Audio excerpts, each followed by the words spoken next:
Konami Studios. Penultiman, issue 2.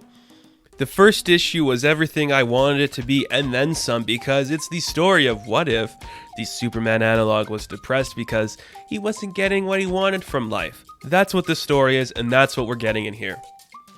So we ended the first issue, and Penultiman had managed to make Penultiman's life better for the good when he went to go back to his home timeline, and now he's back, everything's great, and he's a little upset about it. And we go to this supermarket where everyone's acting crazy and weird, they're destroying the place and everything's acting up. So Penultiman's like, well, I guess I should go and investigate that. But along the way, he's having some self-doubts, which are really fun to see. And I know it's weird to say that, but to me, because Ahoy is this company that I've enjoyed everything they've done pretty much. I love seeing what they're going to work on next. Again, Ahoy, if you're listening, hook me up, buddies. Let's write some books together. But I'm just always fascinated by the idea of taking the depressed character and kind of turning it into a more comedic side. Just because there's a respect when it comes to the comedy too that you can get with the dramatic, but having it be like a dramedy, I think really adds to the idea that this is a more tragic character than we're letting ourselves believe it is. So Penultiman gets to the supermarket. He's just searching around trying to find what the cause is. He finds this old computer that is the reason everyone's acting crazy, so he breaks the computer. And as he does that, one of these store managers comes in. He's like, what are you doing? You know how much that laptop costs, pretty much? And like, you destroyed the wall? Look what you've done to this place. You're ruining it. Why are you like this? Why did you do this? If you feel sympathy for me at all, give me some money to pay for this shit. And it's like, yeah, okay, I see what you're going for. Makes him a little upset, storms out, just a really good feeling. I really enjoyed that. So as he's leaving again, he's having self-doubts. He's like, I can't believe you did that, you ass. Why are you like this? And he just stops saying that. We're fine, we're good, we're healthy. Everything about us is good. We gotta stop being so dramatic. And it's just like, such a really cool angle to play, that you do the right thing. And it's something that is being explored in the Christopher Cantwell Iron Man book. I felt a lot of similarities there to this one, especially the recent issue that came out the same day as this, where it's just like you're trying to do the right thing, but the public's not seeing it that way anymore. So now you're just stuck in this trap of like, am I doing the right thing? Is this what I'm supposed to be doing? That kind of stuff. And it's a pretty compelling story, actually. He decides he needs to get some help and talk to someone, so he's going to go see Zev Zulo, who is the villain from the first issue. He's still in prison, so he just walks up to see him.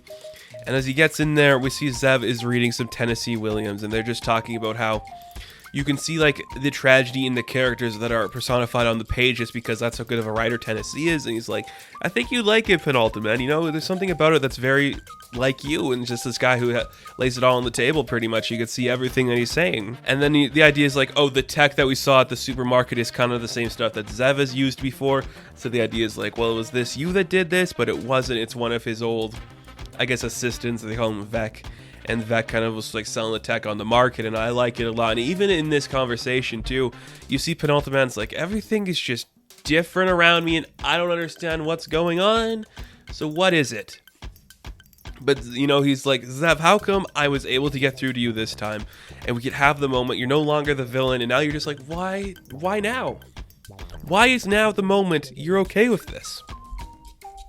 And Zev goes, well, because we didn't really just talk, Penultiman.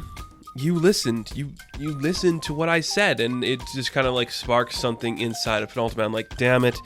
The robot's better than me in every conceivable way. Why do I have these self-doubts? Why am I like this? Why is everything falling apart around me, and why can I not be happy?